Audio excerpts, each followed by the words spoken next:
भवबीजाङ्कुरजनना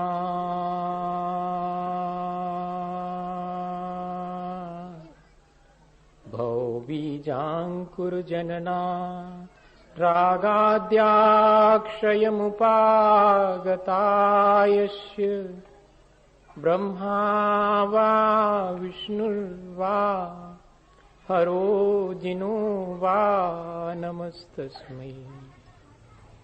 जो विद्यादि सागर सुधी जो विद्यादि सागर सुधीर गुरु हैं हितैषी शुद्धात्म में निरत नित्य हितोपदेशी। वे पाप ग्रीष्म ऋतु में जल हैं सयाने पूजूं उनके सतत केवल ज्ञान पाने पूजूं उनके सतत केवल ज्ञान पाने। बोले भगवान महावीर स्वामी के, आचार्य कुंद कुंद स्वामी के, आचार्य गुरु और विद्यासागर मुनि महाराज के।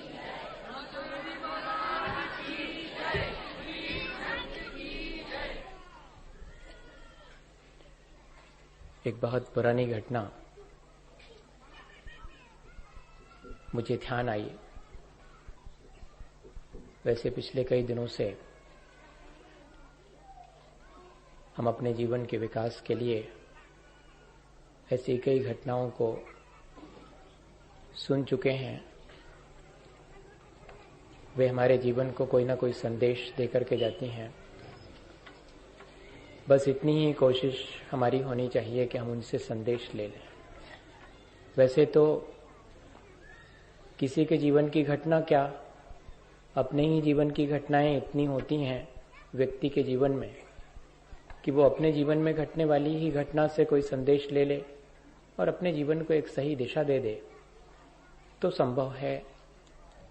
लेकिन फिर भी दूसरे का जीवन भी हमें कई बार सही रास्ते पर लाने के लिए सहयोग देता है।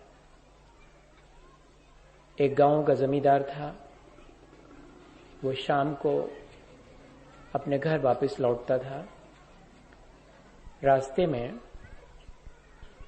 एक घर के सामने से जब वो गुजरा तो उसे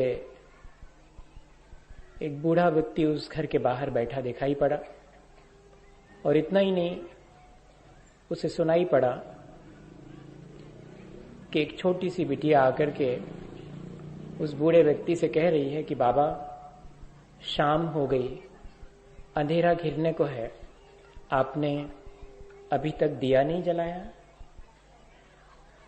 जमींदार उस रोज पता नहीं किस मानसिकता से अपने घर वापस लौटता था, लेकिन ये बात उसके मन को बहुत अंदर तक हिला गई कि बाबा, शाम होने को है, अंधेरा घिरने को है, अभी तक आपने एक दीप नहीं जलाया। घर पहुंचकर उसने घर के सब लोगों से कहा कि मैं अब तुम सबकी जिम्मेदारी से दूर हटकर अपने जीवन की बहुत बड़ी जिम्मेदारी को पूरा करने जा रहा हूं। लोगों ने कहा कि आखिर क्या हुआ, इतने वर्ष बीत गए जिंदगी के, तब तो ऐसा कोई ख्याल तुम्हारे मन में नहीं आया, आज अचानक क्या? उसने कहा कि आज पहली बार मुझे लगा कि जैसे किसी ने मुझसे ही कहा हो कि जीवन की शाम होने को है, इसके पहले कि मौत का अंधेरा घिरे, क्या कोई रोशनी नहीं करोगे जीवन में? क्या कोई दीप नहीं जला? क्या ऐसा संदेश हम हर शाम अंधेरा घिरने से पहले जलते हुए दीप को देखकर नहीं ले सकते हैं?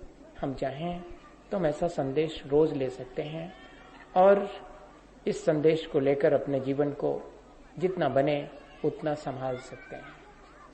अपने जीवन को संभालना और अपने आसपास के जीवन को संभालना, यही एक संदेश मनुष्य होने के नाते हमें हमारे पूर्वजों ने हमें, हमारे ऋषि मुनियों ने दिया है। हर आदमी अपने जीवन को संभालने के लिए तो उत्सुक रहता है, सिर्फ मनुष्य है जो अपने जीवन के साथ साथ अपने आसपास के जीवन को भी संभालने के लिए प्रयत्नशील रहता है। उसे प्रयत्न करते रहना चाहिए, लेकिन इस सब के लिए जरूरी है कि एक भीतर की आंख हमारी खुल जाए, रोशनी थोड़ी सी हमारे जीवन में हो।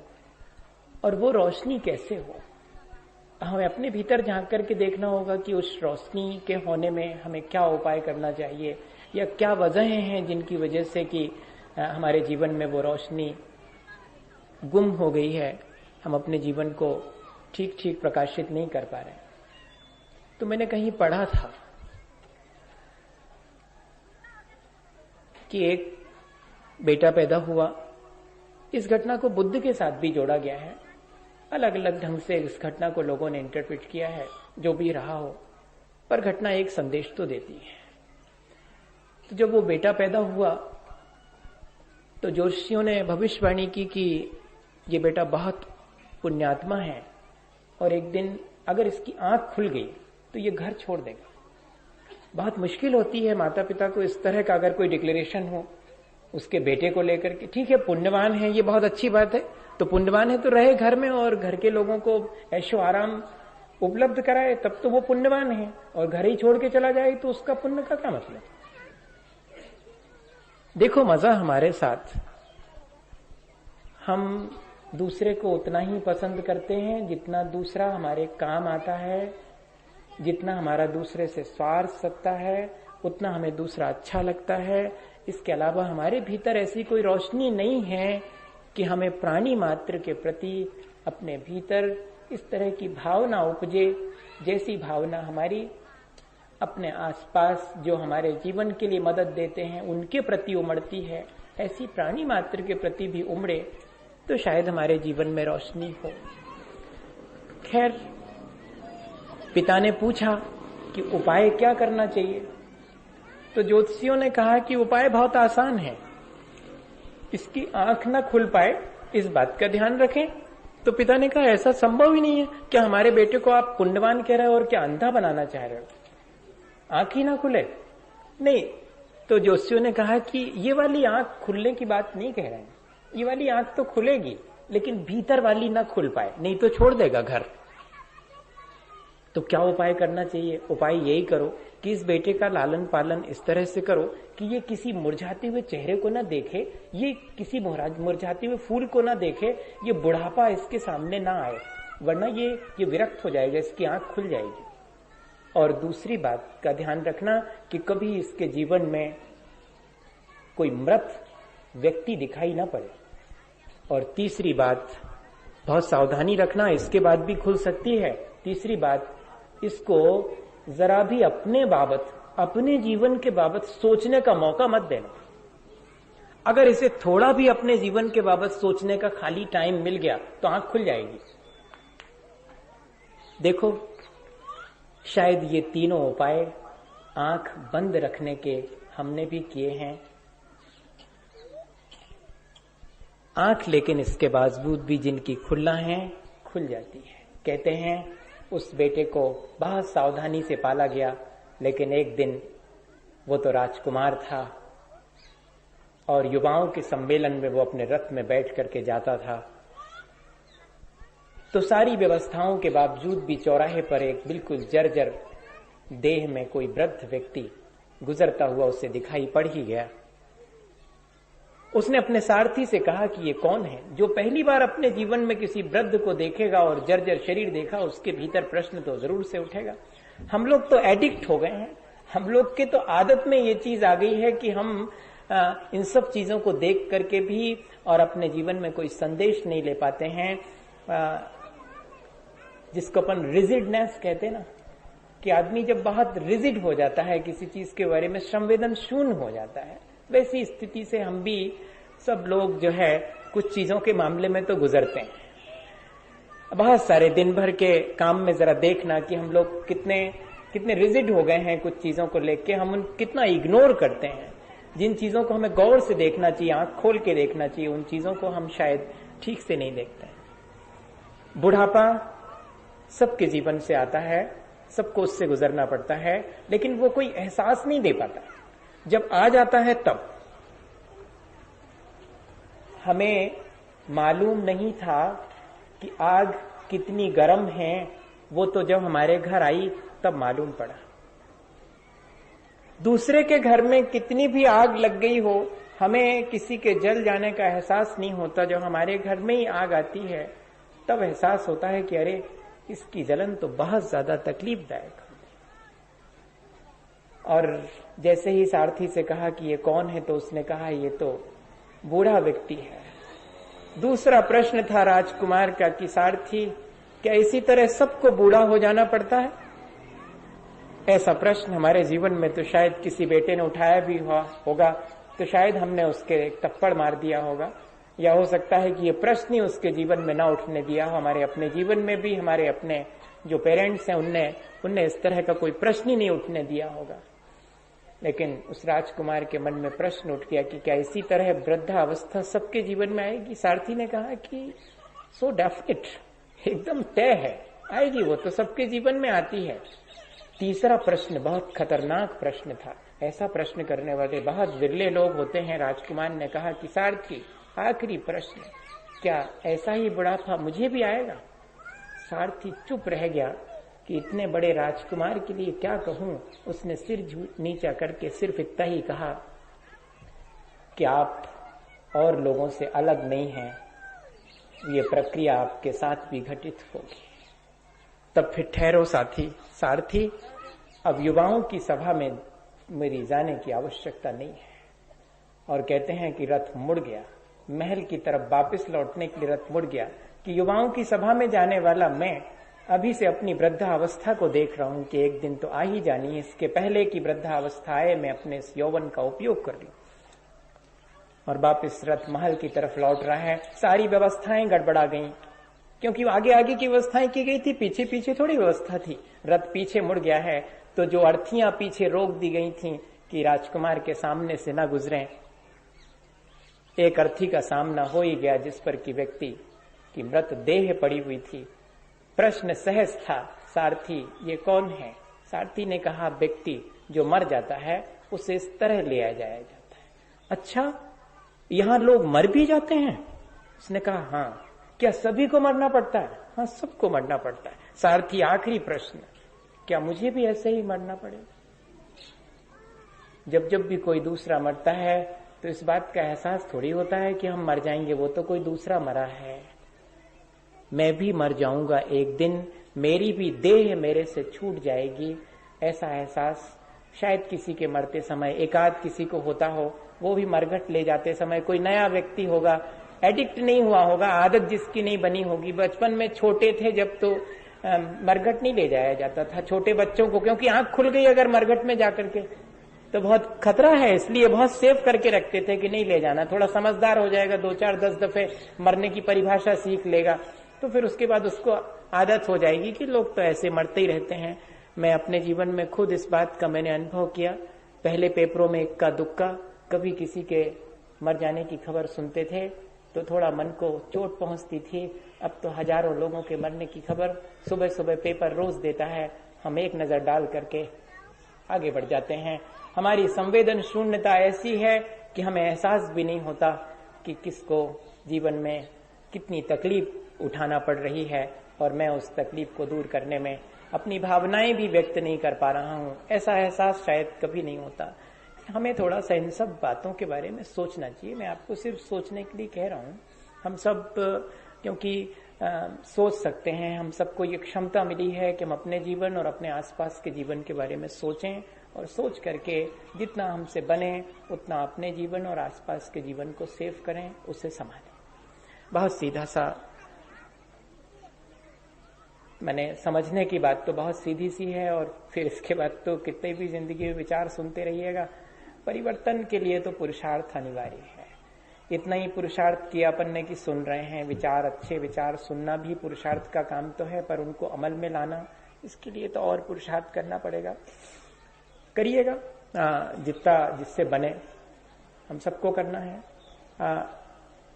वापिस रथ लौट रहा है और मृत देह देख करके मन तो, आंख तो खुल गई, रथ वापस लौट करके पहुंच गया है। अब कोई उपाय काम नहीं आ रहा है।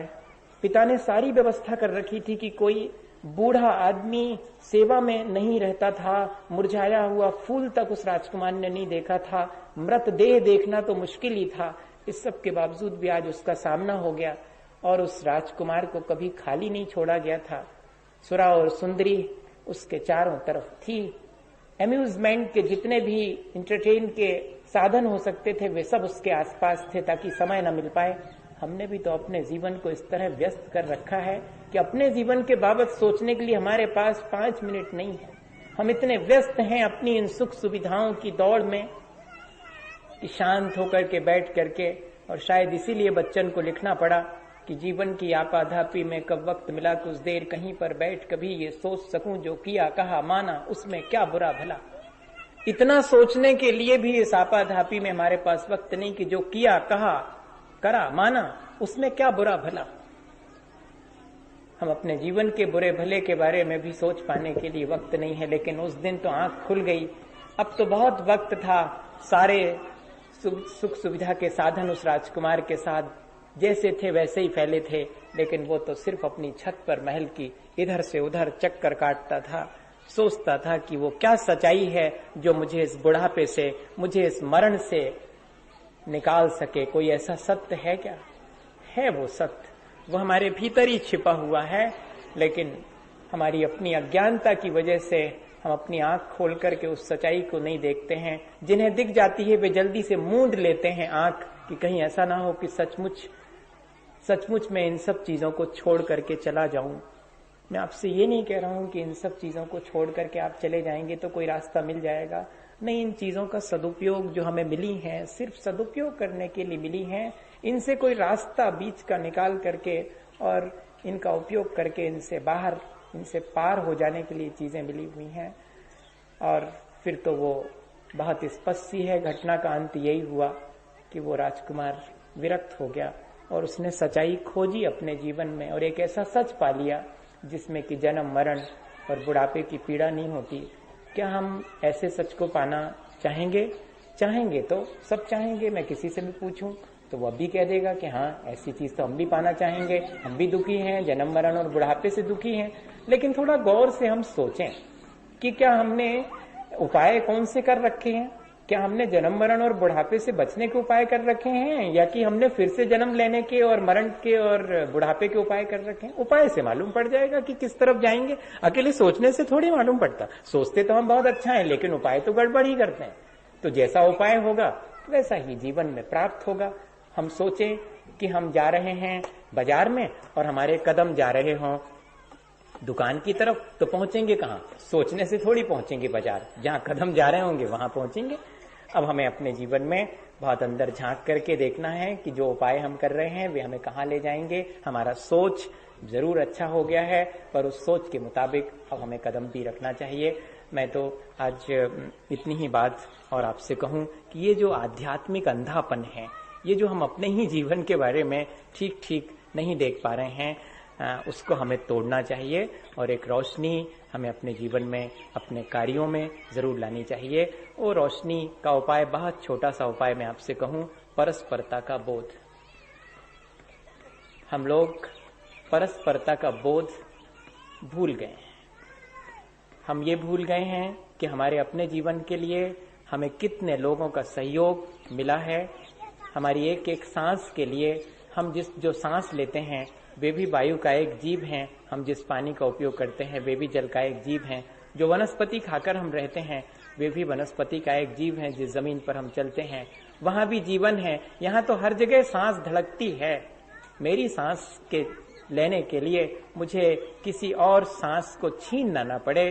अगर ये परस्परता का बोध हमारे भीतर आ जाए कि जैसा मैं जीना पसंद करता हूं ऐसी और भी लोगों की सांसें हैं, वे भी जीना पसंद करते हैं, हम एक दूसरे की सांसों को डैमेज ना करें। मेरे ख्याल से तो मनुष्य वही है जो हर धड़कन का ख्याल रखता है। जहां जहां भी चेतना है, जहां जहां भी धड़कन है, वहां तक उसका प्यार पहुंचे, वहां तक वो उसके प्रति अपनी मैत्री, अपनी सद्भावना भेज सके।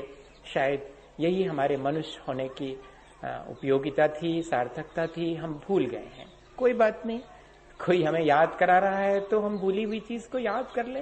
समय रहते याद कर लीजिएगा तो कोई काम आ जाएगा, बाद को याद आएगा तो फिर काम ना आ पाएगी वो चीज। हम लोगों ने ऐसा भी बहुत बार किया है कि हमें चीजें मालूम पड़ जाती हैं पर हम उनका उपयोग बाद को करते हैं, जिनका ठीक समय पर कर लेना चाहिए। मरण के समय तो हर आदमी को अपनी फिक्र लगती है कि अब क्या होगा, मेरी जीवन की यात्रा तो मैंने इतनी गड़बड़ सड़बड़ करी है, आगे की यात्रा के लिए तो मैंने कुछ तैयारी करी नहीं और ये मौत आकर के खड़ी हो गई। वो मौका भी नहीं देती कि अटैची लगा लो, जो रखना हो रख लो। हाँ, बहुत लंबी यात्रा है तो रखना हो तो रख लो, इतना मौका भी नहीं देती। वो तो आकर के खड़ी हो जाती कि आपकी अगर तैयारी हो तो चलो, नहीं हो तैयारी तो हम आपको फिर से यहाँ भेजेंगे। जैसे कि ये स्कूल में अपन बैठे हैं तो स्कूल में तो हर बच्चे को मालूम है कि अगर एक कक्षा में हम फेल हो गए तो उसी में फिर बैठने मिलेगा, आगे वाली कक्षा में नहीं जा सकते। हम संसार की कक्षा में फेल हो जाएंगे तो संसार की कक्षा में फिर से आना पड़ेगा, फिर वही रूटीन। जब तक हम संसार की कक्षा में पास नहीं हो जाएंगे तब तक क्या हम संसार से मुक्त हो पाएंगे?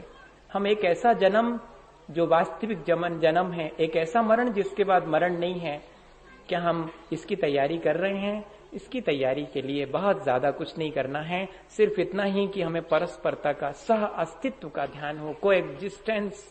यहाँ हर आदमी दूसरे पर डिपेंड है, भले वो इंडिविजुअल हो लेकिन उसकी वो इंडिविजुअलिटी भी जो है डिपेंड है। हमें बहुत लोगों के सहयोग से अपना जीवन हम जीते हैं, पर हम शाम को बैठ के सब प्राणी मात्र के प्रति अपनी मैत्री का कोई संदेश शायद भेजने की तैयारी भी नहीं करते हैं। क्या हम शाम को ऐसा नहीं कर सकते हैं कि हम प्राणी मात्र के प्रति अपनी मैत्री भेजते हैं, जो जहां हैं वो वहां सुख से और आसानी से अपना जीवन जिए। मैं भी अपने जीवन को इस तरह आसान बनाऊं और सबका जीवन भी आसान हो। क्या हम ऐसा विचार नहीं कर सकते? विचार ही तो करना है, और इस विचार के साथ साथ जहां कहीं भी कोई हमें लगता है कि हमारी उससे जरूरत है तो हम वहां जाकर के और उसके काम आ सकें। कोई हमारे काम आए या ना आए, हम दूसरे के काम आ सके या नहीं, ये जरूर हमें सोचना चाहिए। हमें किसी ने क्या दिया ये तो हर एक कोई सोचता है, सोचना ये चाहिए कि जीवन भर हम दूसरे को क्या दे सके। थोड़ा सा एटीट्यूड चेंज करिएगा। अभी तो हम ये हिसाब रखते हैं कि हमें इनसे क्या मिला, बताओ हम इनसे क्या मिला, हम क्यों मदद करें इनकी। नहीं, अगर हम थोड़ा सा चेंज कर दें कि हम इनकी क्या मदद कर सकते हैं, कुछ कर सकते हैं क्या, तो हम ऐसी तैयारी अगर अपनी कर लें, मानसिकता ऐसी बना लें। मैं सोचता हूं कि बिना मानसिकता बनाए हम बाहर से कितनी भी रेमेडी करें, कितना भी प्रयत्न करें, हम शायद अपने जीवन को उतना सुंदर नहीं बना पाएंगे जितना हम विचार करते हैं। हमें बहुत भीतर से इस बात को गौर करना होगा, इस बात को समझना होगा। एक बहुत छोटी सी घटना आपको सुनाऊं यशपाल जैन के जीवन की, और मेरे ख्याल से बात इतनी ही पर्याप्त है। अहिंसा में सारे धर्म समाये हुए हैं और अहिंसा की परिभाषा बहुत सीधी सी है। Protection and affection is the non violence. प्राणी मात्र को सुरक्षा देना और सबके लिए प्यार देना, इससे बड़ा अहिंसा का और कोई संदेश नहीं है। चींटी को नहीं मारा है, ठीक है भैया, हिंसा नहीं करी है, लेकिन दूसरे ने सहयोग किया है तो उसको हमने अपनी तरफ से सहयोग पहुंचाने की भावना कहाँ रखी है। अहिंसा का पॉजिटिव अप्रोच तो यही है। ये तो नेगेटिव अप्रोच है कि हाँ ठीक है हमने हिंसा नहीं करी, लेकिन हिंसा नहीं करी पर जो हिंसा हो रही है उसको दूर करने का कोई उपाय भी तो नहीं करा, यानी समर्थन तो करा हमने, इनडायरेक्ट हुआ है। हम लोग बहुत सारी निष्क्रिय पाप भी करते हैं। सक्रिय पाप तो लोग कर ही रहे हैं, लेकिन निष्क्रिय पाप का समर्थन करना भी निष्क्रिय पाप है। हाँ, ये थोड़ा सा सोचना पड़ेगा अपने को। अपन मनुष्य हैं, इसलिए हम किसी धर्म के हैं इसलिए नहीं, हम मनुष्य हैं, मनुष्यता हमारा धर्म है। हम जैन हैं इसलिए, या कि हम ब्राह्मण हैं इसलिए, या कि हम और भी कोई धर्म को मानने वाले हैं इसलिए हमें ऐसा करना है, नहीं। हम जैन हैं और मनुष्य हैं, हम मनुष्य हैं, हमें मनुष्यता हमारा धर्म है। ये विचार हमारे भीतर आना चाहिए, तो परस्परता का बोध जरूर से होगा।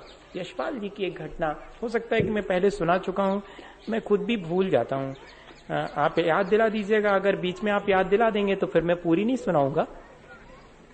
लेकिन ऐसा अगर मैं कह दूंगा तो आप याद भी नहीं दिलाएंगे, पूरी सुन लेंगे फिर से। मैंने अपनी सेफ्टी तो कर ली कि वो घटना मुझे याद नहीं कि मैंने आपको सुनाई कि नहीं, पर बहुत अच्छी घटना है, संदेश देती है कि देखो हम अपने जीवन को कैसा बनाएं, अपने जीवन को इतना अच्छा बनाएं जिससे कि दूसरा भी हमारी उपस्थिति से खुश हो सके। अभी तो हम एक दूसरे के प्रति इतने अविश्वास से भरे हुए हैं कि कोई बाजू से निकल जाए तो हमको संदेह होता है कि ये हमको कुछ तकलीफ ना पहुंचा दे। पड़ोसी से विश्वास नहीं होने की वजह से ऐसा लगता है कि इससे मुझे कोई तकलीफ ना पहुंच जाए। इतना अविश्वास व्यक्ति के बीच में कैसे हो गया? हमारी अपनी मानसिकता की वजह से हमने विश्वास तोड़ा अपने हाथ से और अपना प्यार तोड़ा परस्पर एक दूसरे के। नहीं तो काम आते तो कोई जरूरत ही नहीं थी। किसी के यहाँ पर किसी को कोई तकलीफ है और कोई काम आ गया तो वो कितना निश्चिंत, उसको कोई दिक्कत ही नहीं है। इसी को तो स्वर्ग कहते हैं। और कोई अलग से कोई चीज स्वर्ग होती होगी तो होती होगी, अपने को उससे कोई ज्यादा सरोकार नहीं है। अपन तो अपने घर के आसपास ही स्वर्ग बना सकते हैं कि हम आपके काम आ गए, आप निश्चिंत रहिएगा, हम आपके काम आ जाएंगे। मैं जितने आसानी से कह रहा हूं उतना आसान है नहीं, है बहुत कठिन मामला। अभी यहीं से बाहर निकलेंगे तो कठिनाई मालूम पड़ने लगेगी। बाजू वाले की साइकिल के ऊपर अपनी टिकी होगी, हटाओ जी किसकी है ना, यहीं पर वो साइकिल दिख गई मुझे इसलिए मैंने कहा। तो ऐसा हो जाता। उस समय हम ये नहीं सोचते कि ऐसी ही मेरी टिकी होती साइकिल, मैं उसको कैसे उठाता, धीरे से उठा के बाजू में रख देता, अपनी उठा लेता, या कि उससे कहता कि लाइएगा कोई बात नहीं मैं आपकी साइकिल उठा देता। ये बहुत छोटा सा मैंने यहीं के यहीं उदाहरण दे दिया। ऐसे जीवन में बहुत मौके आते हैं। चलो 100 मौके पर चूक गए, एक आध मौके पर तो ऐसा भी करके देखिए, उसका भी मजा लीजिएगा एक आध दिन, उसमें क्या दिक्कत है। अगर 100 मौके पर हम चूक जाते हैं और 100 मौके पर बेईमानी ही कर जाते हैं, दिन भर में एक आध मौका तो ऐसा खोज ले, एक आध तो अच्छा काम कर दें। अभी तक तो रोज हम गाय दिख जाती थी तो एक थप्पड़ लगा देते थे, अब कम से कम इतना तो कर सकते हैं कि गाय दिख जाए तो एक आध बार प्यार से कि हाँ इसको भी जीना चाहिए, ये भी जीती है यहां मेरे साथ, ये भी जीती है, ऐसा एहसास। ये बहुत आंतरिक चीज है भाई। इसको तो आपको खुद अपने भीतर सबको अपने को डेवलप करना पड़ेगा, उसके बिना ये आएगी नहीं, बाहर से थोपी नहीं जा सकती है कि मैंने आपको कह दिया और आपने शुरू कर दिया, वो ज्यादा दिन नहीं होगा। अपने भीतर से ही ये चीज, जिन लोगों से मुझे आशा नहीं थी कि ये गौशाला के लिए इतनी मेहनत करेंगे, उनको देखता हूं मैं बहुत मेहनत करते हैं। जिनसे हमें आशा नहीं थी, जिनसे आशा थी वे उतना समय नहीं दे पा रहे, उनके और भी बहुत सारे काम हैं जो उनने खुद अपने हाथ से फैला रखे हैं। कोई ने उनको काम वो सौंपे नहीं है, पर अपने मन से ही। तो ये क्या चीज है? ये मानसिकता का काम है। जो सुबह से भागता भागता चला जा रहा, मैं सोचता नहीं था कि ये व्यक्ति जिनको हम बुद्धू सुद्धू समझते हैं बेकाम आ जाते भैया। हाँ, जिनको हम पढ़ा लिखा समझदार समझते हैं कि अरे भाई ये तो इंटेलिजेंट इंटेलेक्चुअल्स लोग हैं, वो नहीं आते काम।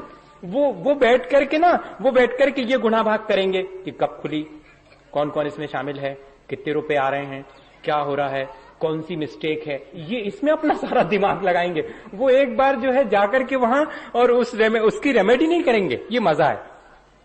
और वो मैं नाम लेने से नहीं चूकूंगा, 2 लोगों ने तो, वैसे और बहुत सारे लोग हैं, ऐसा मत सोचिएगा कि मैं किसी का नाम लेके उसको प्रशंसा दे रहा हूं, अतिरिक्त नहीं दे रहा हूं। सुभाष जी ने और एक उनका नाम मुझे आता नहीं, मास्टर जी हैं, वो चौधरी मास्टर साहब, तो वो अपना परिचय सबको अपना, वो जय कुमार जी मास्टर साहब, वो उनका नाम। वो मुझे यहां से मैं जब रोज निकलता हूं तो वो फट से दौड़ते हुए आते हैं, महाराज नमोस्तु, अभी गौशाला से आ रहा हूं, पाठशाला जा रहा हूं, फिर भोजनशाला जाऊंगा बाद में। वो तीनों जगह जाते हैं। देखिए अब उनके अपने जीवन में, पाठशाला मतलब उनका स्कूल, वो अपने जीवन में 5 मिनट निकाल रहे हैं, पूरा रजिस्टर मुझे दिया, उस रजिस्टर में मेंटेन करते हैं वो। मैं इतने बजे गया, वहां से आमलाल मिला, गायें इतनी हैं, गायों की सेवा अच्छी चल रही है, कौन कौन आया था, किसने कितना भूसा डाला, सब कुछ लिखा, अच्छा लगा। अब देखिए ये काम भी तो एक काम है और उसमें उनको आनंद आ रहा है। ऐसे बहुत छोटे छोटे काम अपने आसपास होते हैं, ये परस्परता का बोध कराने वाले काम है। कहीं खोजने नहीं जाना, किसी किताब में थोड़ी लिखे कि ये काम है। अरे अपने तुरंत ही वहीं के वहीं जैसा सर्कमस्टेंसेस देखा, वहीं देखा कि मेरी कहाँ आवश्यकता है और मेरे पास कितना टाइम है जबकि मैं दूसरे को दे सकता हूँ। बर्लिन यशपाल जी ने वो अपना उदाहरण लिखा, तो जब मैं सुना चुका, वो एलक जी कह रहे हैं कि वो वाला उदाहरण सुना चुके हैं। अब दूसरा वाला तो मैं दूसरा वाला उदाहरण कहां से लाऊं? तो मैं दूसरा वाला उदाहरण अभी ले आता हूं वहीं से जहां से ये वाला आया है। मैं वर्णी जी के जीवन का उदाहरण सुनाए देता। ये कह रहे हैं कि सुना हुआ है तो फिर नहीं सुनाऊंगा मैं, मुझे याद नहीं था कि मैंने सुनाया है कि नहीं। मैं अभी लेटेस्ट परसों नरसों ही एक छोटी सी पत्रिका में वर्णी जी के जीवन की वही परस्परता का बोध, उनके जीवन में करुणा बहुत थी। और वो बरायठा से और सागर जा रहे थे, या कर्रापुर से सागर जा रहे थे। उस समय की घटना है। उनके साथ कोई एक ब्रह्मचारी जी भी थे, और कहते हैं कि रास्ते में कुएं पर उन्होंने पानी वगैरह पिया। पानी पिया तो उसी समय एक अम्मा अपने छोटे से बेटे को लेकर के 3-4 बरस का रहा होगा, वहां भी पानी पीने के लिए आई। तो अब वर्णी जी के मन अंदर दया भाव तो था ही। अब उन्होंने देखा कि अपन तो किशमिश काजू खा रहे हैं और वो छोटा सा अकेला निन्ने पानी पी रहा है, बिना कुछ खाए पानी पी रहा है, तो 4 ठो किशमिश इसको भी दे दे, तू भी खा ले। वो छोटा सा लड़का, ऐसा बहुत कठिन है ऐसा होना। अपन तो दूर देख करके उस तरफ मुंह कर लेंगे अगर अब खाना वाना कुछ हो गया, और अपना मित्र वित्र आ रहा होगा तो जल्दी से काफी करके उसको क्वाइट करना पड़ेगा। ऐसा कर लेते हैं कई बार, इससे मानसिकता मालूम पड़ती। और उन्होंने वो उसको भी दे दी। तो उसकी माँ ने देखा कि ये कौन दयालु व्यक्ति है, अपनी किस्मत में से इसने तो किस्मत देखी तक नहीं, खाना तो बात अलग, जिंदगी में इसको किस्मत दे दी। जरूर से कोई दयालु व्यक्ति है, और दयालु व्यक्ति की सहानुभूति से व्यक्ति का मन विगलित हुए बिना रहता नहीं। और वो माँ विगलित हो गई और उसने अपना दुख उनके सामने कह दिया। और दयालु व्यक्ति दूसरे को, सबको दुखी तो जानता है, पर दुख सुनकर के और दया से अभिभूत ना हो, ऐसा होता कहाँ है। वर्णी जी बहुत दया से अभिभूत हो गए।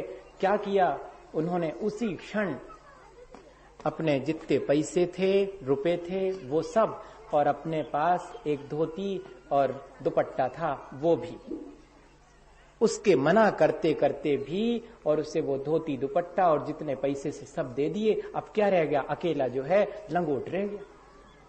अब वो जो ब्रह्मचारी जी थे कहने लगे कि काय सागर तक चल रहे हैं और तुमने जो इनको दे दो, अब कैसे चलोगे वहां, शहर में अच्छा लगेगा।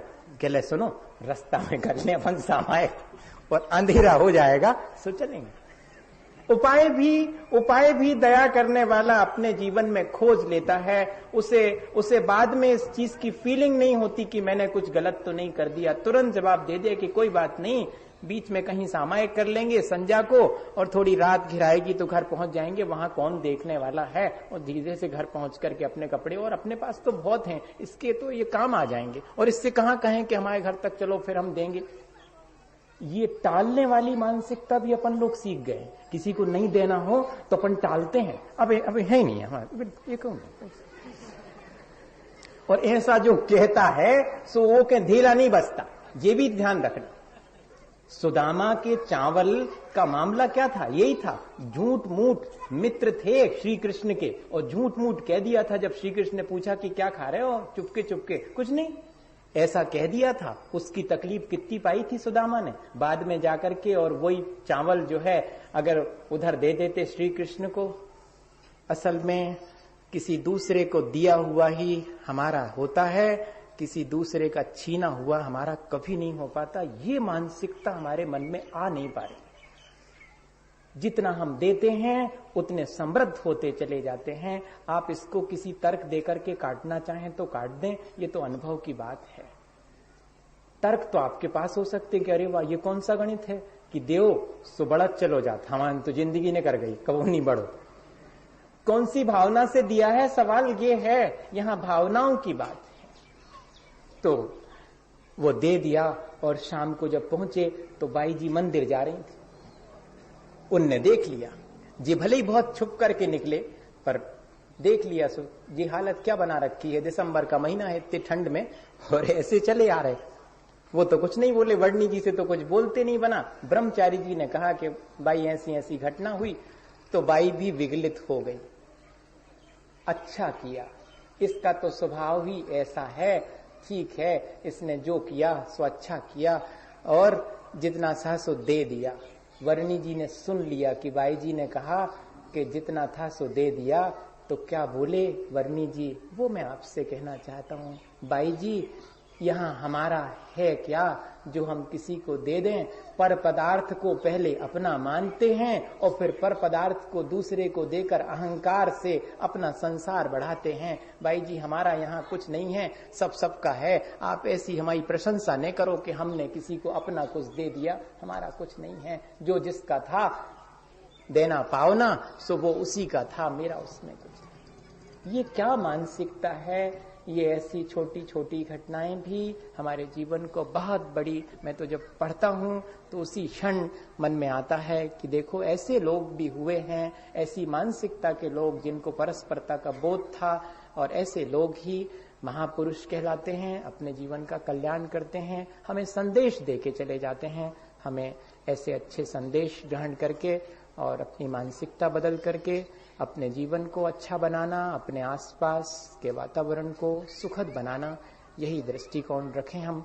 इसी भावना के साथ मेरे साथ नमोकार करें। वातावरण पवित्र हो।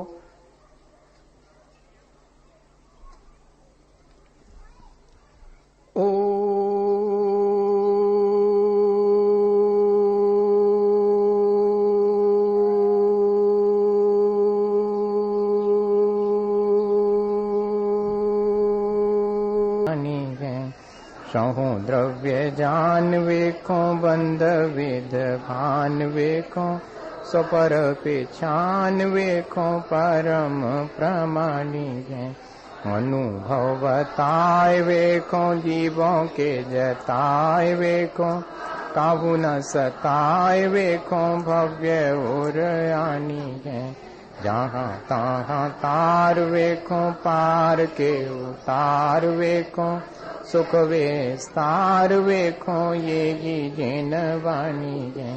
हे जिन वाणी सरस्वती और तो ये जपो दिन रैन जो तेरा शरणाग है सो पावे सुख चैन जावा।